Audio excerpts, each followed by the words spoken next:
আসসালামু আলাইকুম, কেমন আছেন সবাই? আজকে আমরা করবো জিজাজ মেশওয়াই, মানে হচ্ছে মুরগি মেশওয়াই।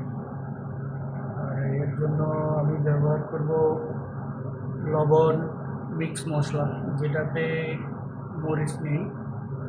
এটা হচ্ছে দেখি লাল মরিচ, আর এটা হচ্ছে দেখি জিরা।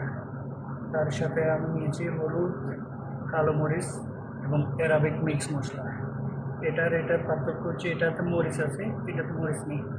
এটাতে মিষ্টি জিরা একটু বেশি। এটা দিলে একটু মিষ্টি টেস্ট আসবে, তবে দু ধরনের টেস্ট আসবে, মরিচ এবং মিষ্টি জিরা দুটো টেস্ট আসবে। আসলে